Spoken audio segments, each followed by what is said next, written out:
Reserve bank of इंडियाની ઓફિસને email દ્વારા બોમ્બથી ઉડાવી દેવાની ધમકી આપવામાં આવી છે। આ ઈમેલમાં આરબીઆઈ ગવર્નર શક્તિકાંત દાસ અને નાણામંત્રી નિર્મલા સીતારમણના રાજીનામાની માંગ કરાઈ છે। આરબીઆઈ ઓફિસ ઉપરાંત એચડીએફસી બેંક, આઈસીઆઈસીઆઈ બેંક સહિત 11 સ્થળોને બ્લાસ્ટ કરી ઉડાવી દેવાની ધમકી અપાઈ છે। આ તમામ સ્થળો પર પોલીસે સર્ચ ઓપરેશન હાથ ધર્યું, પરંતુ કંઈ પણ વાંધાજનક ચીજ નથી મળી। એમઆર માર્ગ પોલીસ સ્ટેશનમાં આ મુદ્દે ગુનો દાખલ કરી તપાસ હાથ ધરાઈ છે। આ ઈમેલ પ્રમાણે આ બ્લાસ્ટ 26મી ડિસેમ્બરે બપોરે 1:30 વાગ્યાની આસપાસ થવાનો હતો। જોકે આવું કંઈ થયું નથી। પોલીસે દરેક સ્થળે જઈ તપાસ કરી, પરંતુ કોઈ પણ શંકાસ્પદ વસ્તુ મળી ન હતી। દિલ્હીના ચાણક્યપુરી વિસ્તારમાં આવેલ ઇઝરાયેલી એમ્બેસી પાસે કથિત વિસ્ફોટ થયો। તેઓ અજ્ઞાત ફોન કોલ દિલ્હીની ફાયર સર્વિસને કરવામાં આવ્યો। આ પછી દિલ્હી પોલીસની ટીમ ઘટના સ્થળે પહોંચી અને આ સમગ્ર ઘટના સાંજના 6 વાગ્યા આસપાસ બની હતી। અજ્ઞાત કોલરે જણાવ્યું કે ઇઝરાયેલી એમ્બેસી પાસે આવેલા ખાલી પ્લોટમાં વિસ્ફોટ થયો છે। જોકે પોલીસની ટીમને કોઈ પણ પ્રકારની વસ્તુ મળી નથી। આ ફોન કયા કારણે કરવામાં આવ્યો તેની તપાસ શરૂ કરી દેવામાં આવી છે।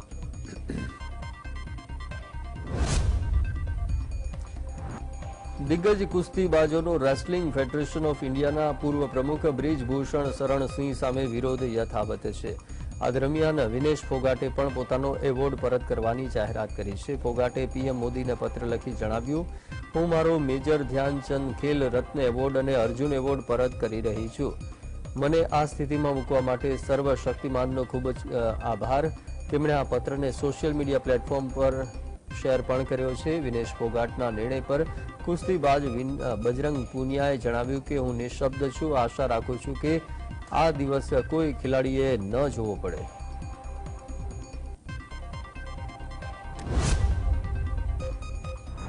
રેસલિંગ ફેડરેશન ઓફ ઇન્ડિયાના પ્રમુખ સંજય સિંહના સસ્પેન્શન વિશે પ્રતિક્રિયા આપતા બ્રિજભૂષણ સિંહે જણાવ્યું કે હવે તેમનો ભારતીય કુસ્તી સંઘની પ્રવૃત્તિ સાથે કોઈ લેવા દેવા નથી। હું હવે આગામી લોકસભા ચૂંટણીની તૈયારી કરી રહ્યો છું। 12 વર્ષ સુધી કુસ્તી સંઘમાં કામ કર્યું, સારું કે ખરાબ, હવે હું તેનાથી દૂર રહેવા માંગુ છું। સંજય સિંહ પણ કુસ્તીથી સંકળાયેલા છે અને માટે તેમનાથી પરિચિત છે। આવી રીતે તો ઘણા લોકો એકબીજાથી પરિચિત હોઈ શકે છે। કેન્દ્રીય રમતગમત મંત્રાલયે 24મી ડિસેમ્બરે ભારતીય ઓલિમ્પિક એસોસિએશને રેસલિંગ ફેડરેશન ઓફ ઇન્ડિયાની બાબતોનું સંચાલન અને નિયંત્રણ કરવા માટે એડહોક કમિટી બનાવવાનો નિર્દેશ આપ્યો હતો।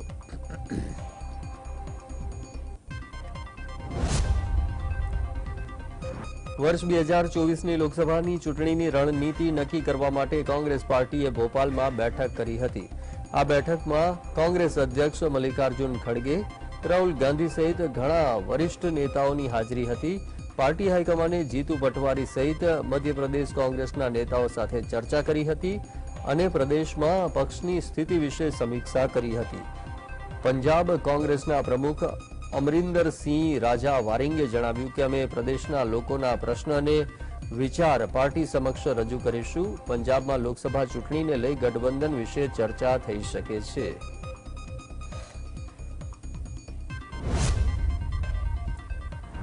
ભાજપ વિરોધી મોરચા ઇન્ડિયાના સાથી પક્ષો વચ્ચે લોકસભાની ચૂંટણીમાં બેઠકોની વહેંચણી મુદ્દે ચાલી રહેલા ખેંચતાણ વચ્ચે કોંગ્રેસ પ્રવક્તા જયરામ રમેશે નિવેદનથી ચર્ચા જગાવી છે।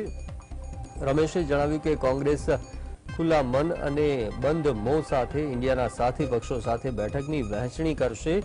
કોંગ્રેસના સૂત્રોનું કહેવું છે કે રમેશના નિવેદન દ્વારા કોંગ્રેસે સ્પષ્ટ સંકેત આપી દીધો છે કે ઇન્ડિયાના સાથી પક્ષોને નારાજ નહીં કરાય અને તેમની તાકાતને ધ્યાનમાં લેવામાં આવશે। કોંગ્રેસ માટે ઉત્તર પ્રદેશમાં સમાજવાદી પાર્ટી, પશ્ચિમ બંગાળમાં તૃણમૂલ કોંગ્રેસ તથા દિલ્હી, પંજાબમાં આમ આદમી પાર્ટી સાથે બેઠકોની વહેંચણી માથાનો દુખાવો બન્યો છે। આ 4 રાજ્યોમાં લોકસભાની કુલ 168 બેઠકો છે, પણ કોંગ્રેસે 2019માં 11 બેઠકો જ જીતી હતી। તેથી સાથી પક્ષો તેને બહુ બેઠકો આપવા તૈયાર નથી। ભાજપને હરાવવા કોંગ્રેસ મહત્તમ બલિદાન આપે એવી તેમની લાગણી છે।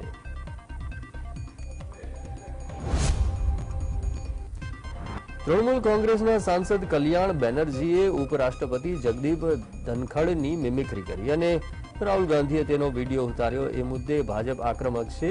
ભાજપના નેતાઓએ આ મુદ્દે વિપક્ષી નેતાઓના સંસ્કાર સામે સવાલ ઉઠાવ્યા છે. હવે ભાજપ ધનખડના અપમાનને જાટ સમાજનું અપમાન ગણાવી તેને રાજકીય મુદ્દો બનાવવા તરફ આગળ વધી રહ્યા છે. હરિયાણાના સીએમ મનોહરલાલ ખટ્ટરે શરૂઆત કરી, પછી બીજા નેતા પણ કૂદી પડ્યા છે. ઉત્તર પ્રદેશ, હરિયાણા, રાજસ્થાન જેવા જાટ સમાજના મતો નિર્ણાયક છે. એ રાજ્યોમાં ભાજપના નેતા ધનખડનું અપમાન કરી અને જાટ સમાજનું અપમાન કરાયું હોવાના મુદ્દાને ચગાવી રહ્યા છે.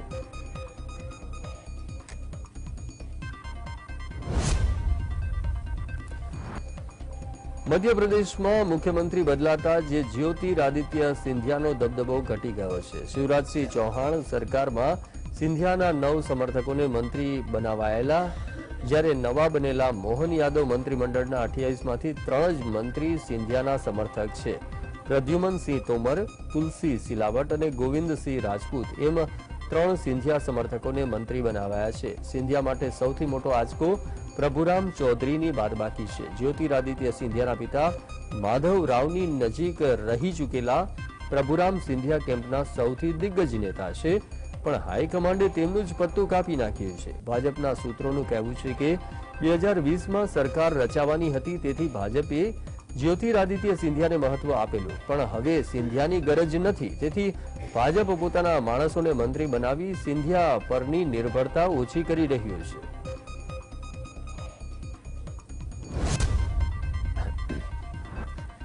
નેશનલ કોન્ફરન્સ પાર્ટીના નેતા ફારૂક અબ્દુલ્લાએ જણાવ્યું કે પૂર્વ વડાપ્રધાન અટલ બિહારી વાજપેયીએ કહ્યું હતું કે મિત્ર બદલી શકાય, પરંતુ પાડોશી બદલી ન શકાય.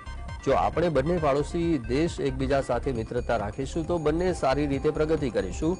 જો બંને દેશ વચ્ચે મિત્રતા અથવા સારા સંબંધ નહીં રહે તો બંને વહેલી તકે આગળ વધી શકશે નહીં. પીએમ મોદીએ પણ એકવાર નિવેદન આપ્યું હતું કે યુદ્ધ વિકલ્પ નથી, વાતચીતથી સમસ્યાનો ઉકેલ લાવી શકાય છે, પરંતુ એ વાતચીત હજુ સુધી થઈ નથી, કેમ કે બંને દેશો વચ્ચે વાતચીત થઈ રહી નથી.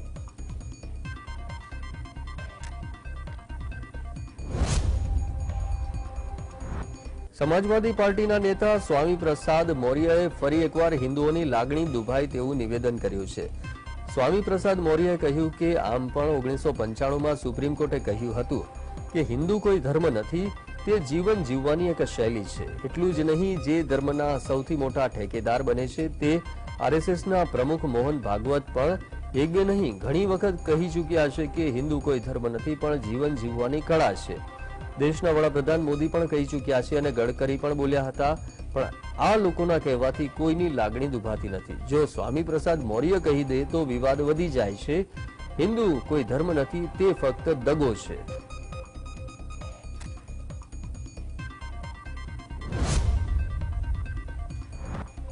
સમાજવાદી પાર્ટીના નેતા સ્વામી પ્રસાદ મૌર્યએ હિન્દુ ધર્મ વિશે આપેલા વિવાદાસ્પદ નિવેદન પર પ્રતિક્રિયા આપતા ભાજપના સાંસદ સુશીલ મોદીએ જણાવ્યું કે ઉદયનિધિ સ્ટાલિન, દયાનિધિ મારન સહિત વિપક્ષી ઇન્ડિયા ગઠબંધનના કેટલાક નેતા સનાતન ધર્મનું અપમાન કરે છે. સ્વામી પ્રસાદ મૌર્યએ તો રામચરિત માનસ વિશે પણ વિવાદાસ્પદ નિવેદન આપ્યું છે. કેટલાક નેતાઓને લાગે છે કે હિન્દુ ધર્મ વિશે વિવાદાસ્પદ નિવેદનો આપશે તો તેમને પછાત સહિત અન્ય વર્ગના મતો મળી જશે, તો એવું નથી. સમય બદલાઈ ચૂક્યો છે. વર્તમાન સમયમાં અન્ય કરતા પછાત વર્ગના લોકો ભગવાન રામ અને કૃષ્ણની વધુ પૂજા કરે છે. આ પ્રકારના નિવેદનો આપવા બદલ તેમને આગામી ચૂંટણીમાં ભારે રાજનૈતિક નુકસાન સહન કરવું પડશે.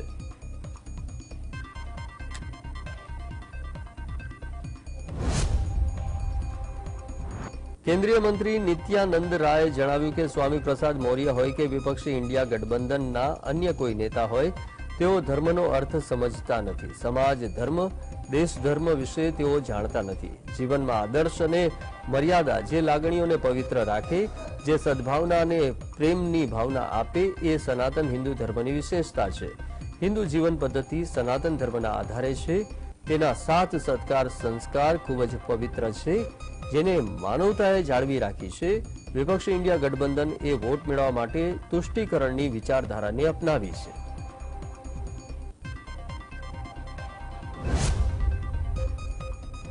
હિમાચલ પ્રદેશના કુલ્લુમાં પતલી કુહલ જંગલ વિસ્તારમાં ભીષણ આગ લાગી. દૂરથી લેવાયેલી તસવીરોમાં આગ પ્રસરી રહી હોવાનું સ્પષ્ટપણે જણાઈ રહ્યું છે, જેને લઈ આ વિસ્તારના તેમજ અન્ય વિસ્તારના જે સ્થાનિકો છે તે ચિંતામાં છે. આગથી જાનમાલની નુકસાની અંગે હજુ સુધી કોઈ જાણકારી મળી શકી નથી, પરંતુ આગનું સ્વરૂપ ખૂબ જ ચિંતાજનક છે.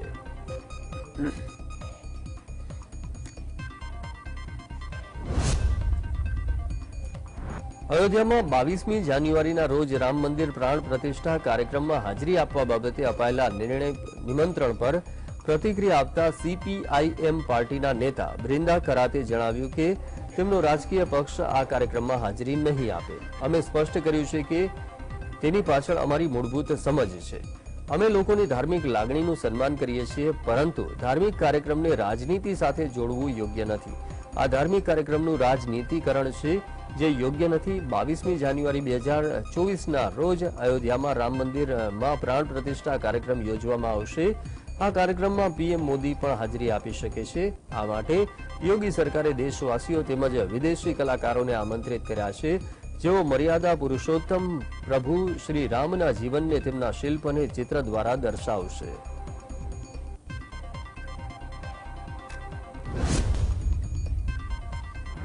તેલંગાણાના રાજ્યપાલ તમિલિસાઈ સૌંદરરાજનને પૂરગ્રસ્ત તમિલનાડુના થૂથુકુડી વિસ્તારની મુલાકાત લીધા પછી ડીએમકે સરકારની ટીકા કરતા મોટો વિવાદ સર્જાઈ ગયો છે. રાજ્યપાલ દેવા બંધાણીયા હોદ્દા પર બેઠા હોવા છતાં તમિલિસાઈ ભાજપના નેતા તરીકે વર્તી રહ્યા છે અને બીજા રાજ્યની આંતરિક બાબતોમાં દખલગીરી કરી રહ્યા હોવાની આકરી ટીકા થઈ રહી છે. તમિલિસાઈએ રાજ્યપાલના હોદ્દાનું ગૌરવ ન જાળવ્યું હોવાના આક્ષેપો પણ થઈ રહ્યા છે. તમિલનાડુના 4 જિલ્લામાં પડેલા અસાધારણ વરસાદના કારણે પૂરની સ્થિતિ સર્જાઈ હોવા છતાં મુખ્યમંત્રી એમ.કે. સ્ટાલિને 19 ડિસેમ્બરે ભાજપ વિરોધી મોરચા ઇન્ડિયાની બેઠકમાં હાજરી આપી હોવાની તમિલિસાઈએ ટીકા કરી હતી.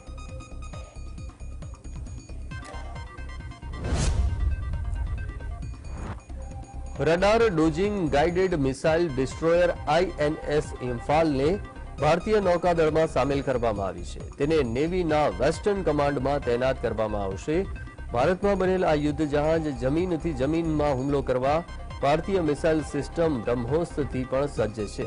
નૌકાદળના કાફલામાં તેના સમાવેશથી સમુદ્રમાં ભારતની તાકાતમાં વધારો થશે. આ હિન્દ મહાસાગર ક્ષેત્રમાં ચીનની વધતી ગતિવિધિઓ સામે શક્તિશાળી સંરક્ષણ પૂરું પાડવામાં મદદ કરશે. આઈએનએસ ઇમ્ફાલ લાંબા અંતરની બ્રહ્મોસ મિસાઇલને ફાયર કરવામાં સક્ષમ છે. નેવીનું આ પહેલું યુદ્ધ જહાજ છે, જેનું નામ ઉત્તર પૂર્વ ભારતના કોઈ શહેરના નામ પરથી રાખવામાં આવ્યું છે. 16 એપ્રિલ 2019ના રોજ રાષ્ટ્રપતિ દ્વારા આ નામને મંજૂરી આપવામાં આવી હતી. આ યુદ્ધ જહાજના તમામ ટ્રાયલ પૂર્ણ થઈ ગયા છે અને તેને 26 ડિસેમ્બર 2023ના રોજ નેવીમાં સામેલ કરવામાં આવશે. Crest of yard project 15B guided missile destroyer શ્રેણીનું ત્રીજું જહાજ છે, જેનું નિર્માણ મઝાગોન ડોક શિપબિલ્ડર લિમિટેડ દ્વારા કરવામાં આવ્યું છે. આઈએનએસ ઇમ્ફાલને મુંબઈના ડોકયાર્ડમાં કમિશન કરવામાં આવ્યું છે. ભારતીય નૌકાદળના વડા એડમિરલ હરિકુમારે જણાવ્યું કે અમે દરિયામાં ડ્રોન વિરોધી કાર્યવાહી હાથ ધરી છે. વર્તમાન સમયમાં હુમલાની સંખ્યામાં નોંધપાત્ર વધારો જોવા મળ્યો છે. 19મી ડિસેમ્બરથી 30થી વધુ વખત હુમલા કરવામાં આવ્યા છે. અમે શિપિંગને સુરક્ષિત રાખવા માટે ખૂબ જ મજબૂત પગલાં લેવાનું નક્કી કર્યું છે. આ 30 પૈકી 50% હુમલામાં રેડ સીમાં થયા છે. જોકે ભારતીય ધ્વજ ધરાવતા જહાજ પર હજુ સુધી એક પણ હુમલો થયો નથી. અમે દરિયાઈ સીમામાં શંકાસ્પદ લાગતા તમામ જહાજોની તપાસ કરીશું. કોઈપણ પ્રકારની દુર્ઘટના ન સર્જાય તે માટે વધુ સુરક્ષા દળની ટીમને તૈનાત કરાશે. ફ્રાન્સના એરપોર્ટ પર માનવ તસ્કરીની આશંકાએ અટકાવી રાખેલા વિમાનમાં સવાર મુસાફરોમાંથી ગુજરાતી મુસાફરોના નામ સામે આવ્યા છે, જેમાં 21 જેટલા ગુજરાતી મુસાફરોના નામ ખુલ્યા છે. આ તમામ લોકો પાટણ, બનાસકાંઠા, માણસા, ગાંધીનગર ગ્રામ્ય વિસ્તારના છે તેમજ આણંદના રહેવાસી હોવાનું સામે આવ્યું છે. સીઆઈડી ક્રાઇમની આ તપાસ કરાઈ રહી છે. આ મુસાફરો હાલ તો ફ્રાન્સથી મુંબઈ પહોંચ્યા છે અને આ તપાસમાં 4 ડીવાયએસપી સહિત 16 પોલીસ અધિકારીઓ કબૂતરબાજીના સ્કેન્ડલમાં તપાસમાં જોતરાયા છે.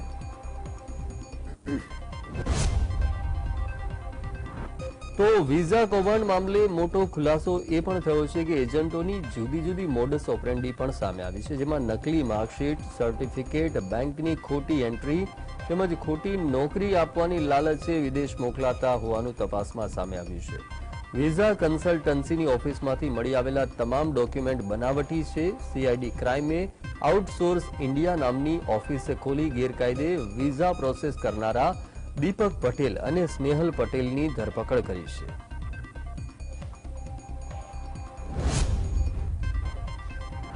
ગાંધીનગરમાં આવેલા ગિફ્ટ સિટીમાં રાજ્ય સરકારના નશાબંધી અને આબકારી વિભાગ દ્વારા દારૂ પીવાની મંજૂરી અપાઈ છે. રાજ્ય સરકાર દ્વારા ગિફ્ટ સિટીમાં લીકર પરમિશનને લઈ એક ગાઈડલાઈન જાહેર કરવામાં આવી છે, જે મુજબ માત્ર અધિકૃત કામ કરતા કર્મચારીઓને જ દારૂની છૂટ અપાઈ છે. આ સિવાય માત્ર મુલાકાતીઓને જ દારૂ પીવાની મંજૂરી છે. બહારથી આવતા મુલાકાતીઓએ દારૂ માટે અધિકૃત અધિકારી પાસેથી મંજૂરી લેવાની રહેશે. તેમજ હેલ્થ પરમિટ, વિઝિટર પરમિટ ધારકો તેમજ ટુરિસ્ટ પરમિટ ધારકો દારૂનું સેવન નહીં કરી શકે.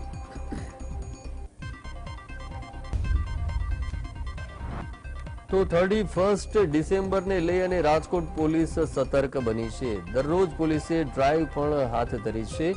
31મી ડિસેમ્બરને લઈ પોલીસ કમિશનરનું નિવેદન પણ સામે આવ્યું છે. તેઓએ કહ્યું કે પોલીસ દ્વારા ડ્રિંક એન્ડ ડ્રાઈવને લઈ સ્પેશિયલ ડ્રાઈવ યોજાશે. રાત્રે 12:30 વાગ્યા સુધી જ ડીજે પાર્ટીને મંજૂરી આપવામાં આવી છે. પોલીસ દ્વારા તમામ ક્લબ અને પાર્ટી સ્થળો પર બાજ નજર રાખવામાં આવશે.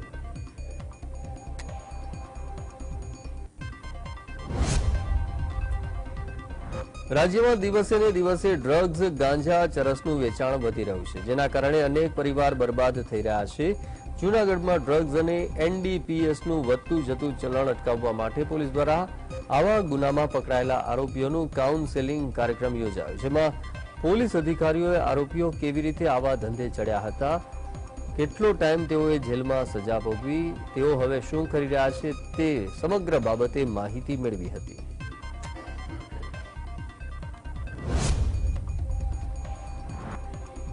રાજકોટ શહેર પોલીસ દ્વારા ડ્રગ્સ નાબૂદી અભિયાન અંતર્ગત એનડીપીએસના આરોપી મેન્ટર પ્રોગ્રામ યોજાયો. એનડીપીએસના કેસોમાં અગાઉ આરોપીઓ પકડાયા હતા, તેમનામાં પરિવર્તન આવે તેવી સમજ અપાઈ. શહેરના 133 આરોપીઓને પોલીસ હેડક્વાર્ટર ખાતે બોલાવી તેમનું કાઉન્સેલિંગ કરવામાં આવ્યું હતું.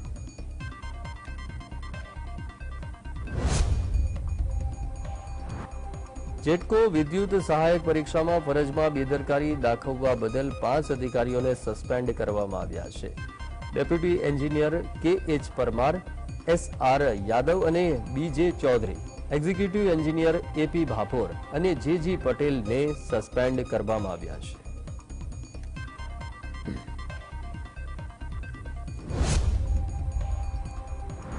આમ આદમી પાર્ટીના સુપ્રીમો તથા દિલ્હીના સીએમ અરવિંદ કેજરીવાલ આગામી 7 જાન્યુઆરીએ ગુજરાત આવે તે પહેલા જ પાર્ટીના પ્રદેશ પ્રભારી ડોક્ટર સંદીપ પાઠક ગુજરાતની મુલાકાતે આવી પહોંચ્યા છે. અરવિંદ કેજરીવાલ ચેતર વસાવાના મત વિસ્તારમાં જનસભા યોજે તેવી શક્યતા સૂત્રો તરફથી વ્યક્ત કરવામાં આવી છે.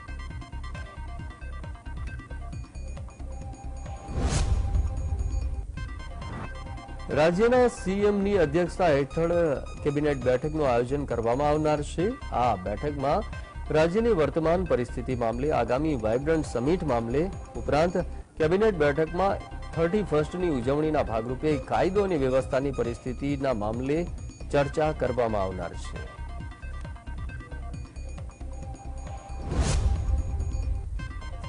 તો સુપ્રસિદ્ધ યાત્રાધામ દ્વારકા ખાતે સબમરીન મુકાશે, જેથી ભાવિક ભક્તો પૌરાણિક દ્વારિકા નગરીના દર્શન કરી શકશે. આગામી સમયમાં યાત્રિકો હવે સબમરીન મારફતે દ્વારકાના દરિયામાં ડૂબેલી પૌરાણિક દ્વારિકા નગરીના દર્શન પણ સબમરીન મારફતે કરી શકાશે તેવી સગવડતા ઊભી કરાશે, જેને લઈ અને યાત્રિકોમાં ભારે ખુશીનો માહોલ જોવા મળી રહ્યો છે.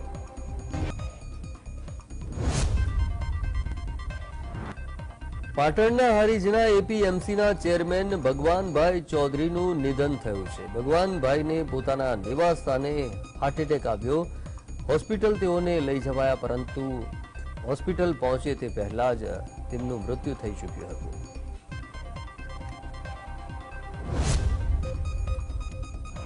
ગુજરાતમાં કોરોનાના કેસો વધી રહ્યા છે. અમદાવાદ મહાનગરપાલિકા દ્વારા હવે અર્બન હેલ્થ સેન્ટર પર કોરોના ટેસ્ટિંગની વ્યવસ્થા ઊભી કરવામાં આવી છે. કોઈપણ વ્યક્તિને ટેસ્ટ કરાવવો હશે તે ટેસ્ટ કરાવી શકાશે. અમદાવાદ શહેરમાં કોરોનાના જે નવા વેરિયન્ટ છે JN1 તેના 2 કેસ નોંધાઈ ચૂક્યા છે. સરખેજ રાણીપ વિસ્તારમાં કેસ સામે આવ્યા છે, જેમાં એક મહિલા અને એક પુરુષ JN1 કોવિડ પોઝિટિવ આવ્યા છે.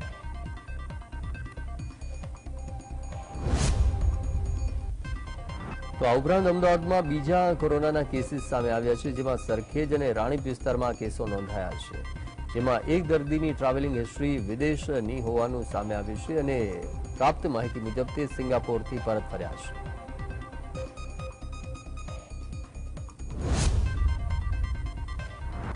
ચીન સહિત ભારતમાં ફરી એક વખત કોરોનાએ દેખા દેતા રાજ્ય સરકારની ચિંતા વધી છે. રાજ્ય સરકાર દ્વારા ગુજરાતમાં પણ તમામ તૈયારીઓ અંગેની સૂચના જે તે વિભાગને આપી દેવામાં આવી છે, જેના કારણે સુરત મહાનગરપાલિકાનું તંત્ર પણ સંપૂર્ણ રીતે સજ્જ બન્યું છે.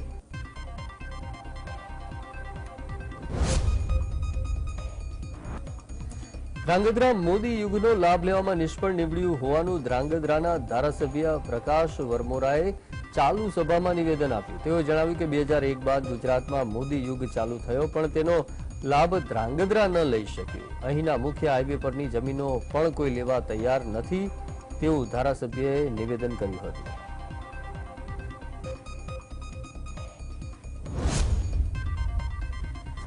તાપી જિલ્લામાંથી પસાર થતા નેશનલ હાઈવે નંબર 56ને જમીન સંપાદન કરવામાં આવનાર છે, જેના વિરોધમાં ખેડૂત ખાતેદારોએ જિલ્લા કલેક્ટરને આવેદનપત્ર આપી રજૂઆત કરી હતી.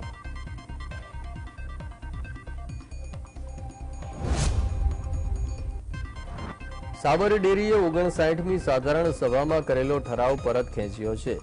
નાના દૂધ ઉત્પાદકો ચૂંટણી ન લડી શકે તે માટે નિયામક મંડળે યોજના ઘડી હતી, જેને લઈ પ્રાંતિજ ધારાસભ્ય ગજેન્દ્રસિંહ પરમાર, બાયડ ધારાસભ્ય ધવલસિંહ ઝાલા સહિત ક્ષત્રિય સમાજે આ ઠરાવનો વિરોધ કર્યો હતો.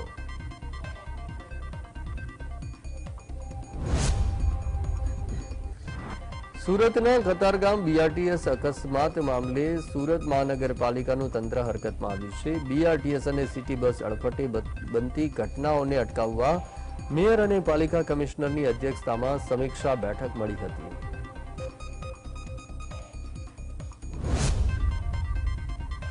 મોડાસા તાલુકાના ટિન્ટોઈ તથા આસપાસના ખેડૂતોએ કિસાન સૂર્યોદય યોજનાથી વંચિત રહેતા વિરોધ વ્યક્ત કર્યો. ખેડૂતોએ UGVCLના પેટા વિભાગ કચેરી ટિન્ટોઈ ખાતે મોટી સંખ્યામાં રેલી યોજી, તેમજ ખેડૂતોએ અધિકારીને આવેદનપત્ર પાઠવી યોજનાકીય માંગ સંતોષવા રજૂઆત કરી હતી.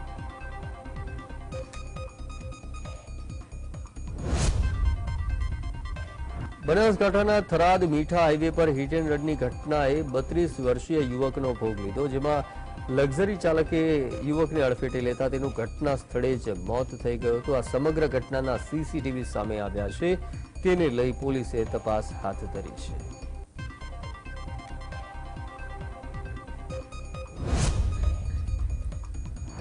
આણંદના વિદ્યાનગર GIDCમાં ભીષણ આગની ઘટના બની. બહુચર કોટિંગ નામની કંપનીમાં આગ લાગતા અફરાતફરીનો માહોલ જોવા મળ્યો છે.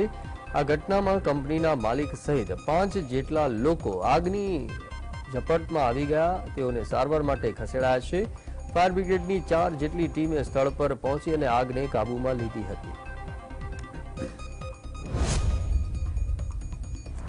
સુરતના પાંડેસરા વિસ્તારના GIDCના રાણી સતી મિલમાં આગની ઘટના બની. આગ લાગવાના કારણે આસપાસના લોકોમાં ભયનો માહોલ પ્રસરી ગયો હતો. આગ લાગતા ફાયર ફાઈટરને જાણ કરાઈ હતી. ફાયર દ્વારા ઘટના સ્થળે પહોંચી આગને બુઝાવવાની કામગીરી હાથ ધરાઈ હતી.